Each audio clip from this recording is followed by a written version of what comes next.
Snapstick is a fun and relaxing puzzle game with some big names attached to it, launching this week on the MetaQuest platform. From the designer of Limelight, another game that has an overwhelmingly positive rating on Steam, music by Grant Kirkhope, one who actually did music from Banjo-Kazooie, GoldenEye 007, and more back in the day. And this puzzle game is available in VR and in mixed reality. You're assembling all kinds of different puzzles, from fun to funny, inside jokes, and some actually even challenging. The game is set to come out at a price of $20, but there is a pre-order discount bringing it down to $18, and you also get a set of lobster claws as hands if you pre-order. I'm interested in this one as I do love puzzle games, and if you've ever tried any of their other games, which I haven't, let me know in the comments down below if you're excited for this one.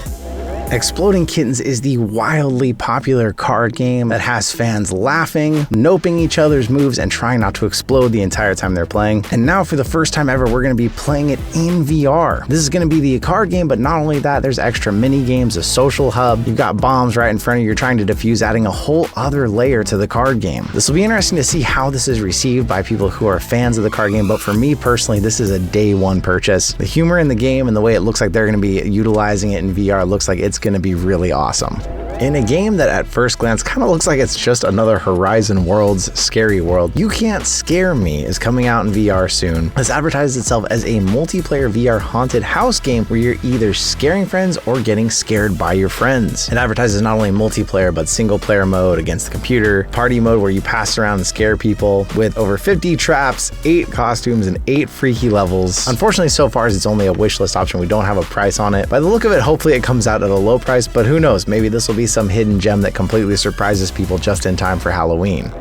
In a world that's becoming more saturated with VR wellness and fitness apps, Allo Moves XR is looking to change it up a little bit by not only having mixed reality, but having the ability to walk around your instructor and see the different positions as you are practicing them with them. Yoga, Pilates, mindfulness, with classes ranging from 5 to 30 minutes long, and you may recognize the name from the fact that they already have apps available on tablets and phones, but now taking it to the world of XR. It's an interesting use, and I will say if you do yoga on a TV or a phone, it is nicer in VR a little bit because it's always in front. You can always still see what you're doing, but then you do have the weight of the headset hanging your neck down. So I wonder, for those of you who have tried it both ways, do you prefer VR as you can still see what's going on? You don't have to constantly try and crane your neck up at a TV, or do you find the extra weight of the headset makes it not really worth it?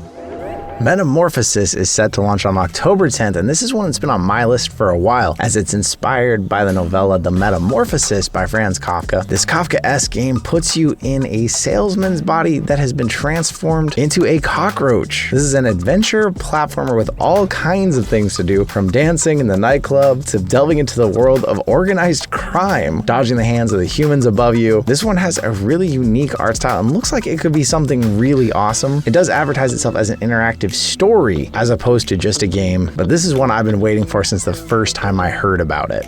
From the developers of Sniper Elite comes Zombie Army VR, an action horror shooter where you have to try and defend Europe from the zombie army. Single player or co-opable, this advertises authentic World War II weapons, progression, weapon modification, all in a campaign where you are trying to fight through Europe and defeat the zombie hordes. VR doesn't have any shortage of zombie shooters, but with this being from the same people as Sniper Elite, the type of weapons and what we're seeing so far for this one, it's definitely one to watch out for this month.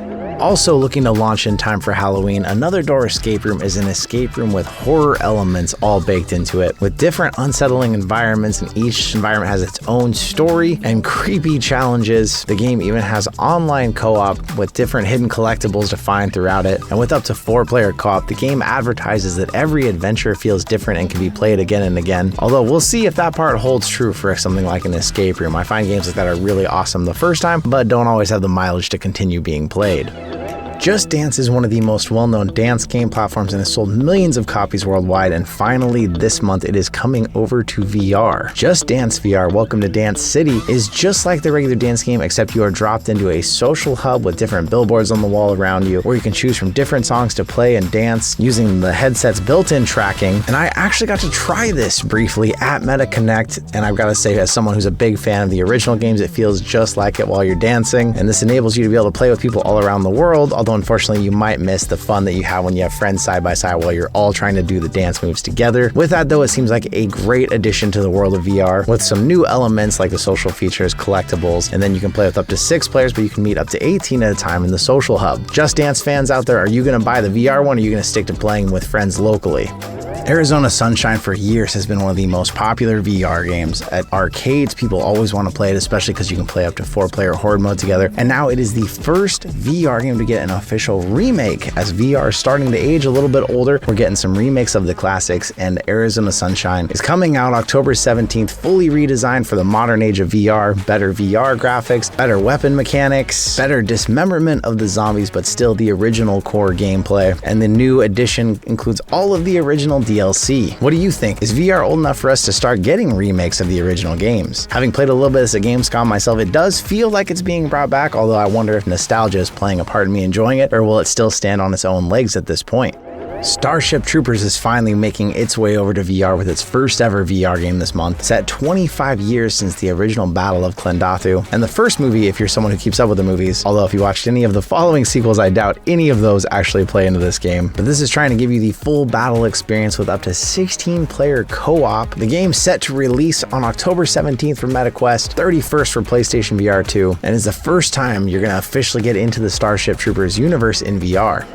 Undead Citadel is an action RPG that is physics-based, putting you back in medieval times fighting off hordes of the undead. Using a 1-to-1 movement system, so you are using your real-life body and movements to fight off attacks, with tons of different weapons, over 60 hand-to-hand combat weapons, bows and arrows and explosives for range attacks, and each weapon has their own strength and durability to keep an eye on. With different enemies that they advertise have actual weak points that you can learn and get better at taking them down, with a story mode and a horde mode. Coming in at a lower price of just $17.99. Early videos look promising, but I do wonder if this is just going to kind of feel like a zombie version of Blade and Sorcery. That still sounds pretty cool though, even saying that. Sky Strikers has been in early access for a while, but is supposed to be moving out later this month. Sky Strikers is a little reminiscent of like a Rocket League in VR, a different type of sports game where you're bouncing around. And because it has been in early access for a while, we do have a rating of 4.1 stars. People saying they really like the game, it's good, it's amazing, but some people saying that the tutorial didn't do enough. It seems like a good game, but the experienced players seem like they're way better at it because they've learned the moves a lot better. Other people complaining about the microtransactions in the game, and people saying it's really like Gorilla Tag with sports, but it is free to play, so if you're interested, you can already go check this one out now, see what you think before it moves on. There you have it, a bunch of games that are supposedly coming out this month, October. There's a lot more, but there's so many this month. With the new launch of the headset, everything going on, everybody's trying to get their games out right now, it seems. So we'll actually be talking about this in another part for the second half of the month here soon. Watch out for that video to hear about even more games coming. But it feels good to have lots of games to announce, lots coming in the space. What are you excited for in the next few months of VR? Let me know in the comments down below. But thank you once again for being here with me, and I'll see you in another reality.